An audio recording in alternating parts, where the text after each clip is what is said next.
आमी दोन शिकवण्यो आयच्या ह्या वाचमांतल्यान घेवया. पयलें म्हणल्यार मोगाच्या भावान भयणीनो, आमकां हें मीठ आनी उजवाड जावंक आपयल्यांत तातूंतल्यान आमकां जेजू एक भावार्थाचें गोंय जावंक आपयता. आनी भावार्थाचें गोंय कसलें? आमी आमचे पयले क्रिस्तांव जे आसले ते भशेन आमकां जावंक आपयता. पयलें म्हणल्यार ते पयले क्रिस्तांव दुसऱ्यांची काळजी घेताले. आपल्या भावा भयणांक जीं कुश्टांत आसात तांकां ते आदाराक पावताले. तेच भशेन आमकां हें काळजी घेवंक आपयल्लीं आसात.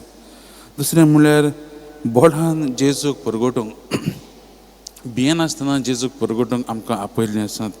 आनी हे आदले क्रिस्तांव पयले क्रिस्तांव जे जाले क्रिस्ताच्या पाटलाव जे जाले तेय हेंच करताले.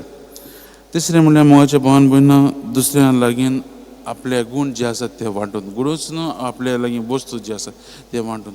आमी पयलीं क्रिस्ती हे सभा पळयत जाल्यार ती आपल्या लागीं कितें आसा दुसऱ्यांक कोणाक कितें उणें जाता तांकां वचोन ते आदाराक पावप, तांकां दिवप, तांचे लागीं आपलें कितें जें आसा तें शॅर करप. अशें करून आमकां दुसऱ्यांक उजवाड आनी मीठ जावंक आपयल्लीं आसात मोगाच्या भावान भयणीनो. आनी चवथें म्हणल्यार म्हत्वाचें म्हणल्यार मागणें करून. एकल्यानूच न्हय पूण सगळें सांगाता मागणें करून आनी आख्खे समाजांत पवित्रताय वाडोवंक आमकां आपयल्लीं आसात. मोगाच्या भावान भयणीनो, ही जावन आसा पयलींची शिकवण. दुसरी म्हणल्यार आमकां जण एकल्याक एक जबाबदारी दिल्ली आसा. ती जबाबदारी पाडून आमी जावन आसा क्रिस्ताची पाटलावदारां, क्रिस्ताचे आमी गोवाय.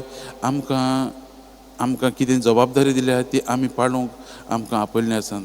आमी मिठा भाशेन तरी आमची कारसाण तरी आमी विबाडली जाल्यार आमकां कांयच उपयोग ना.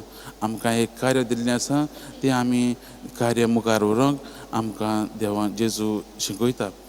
तर मोगाच्या भावान भयणीनो, ह्याच वाचपाचें नियाळ करता आसतना, जेजूच्या उतराचें नियाळ करता आसतना आमी देवा लागीं बोड मागुया.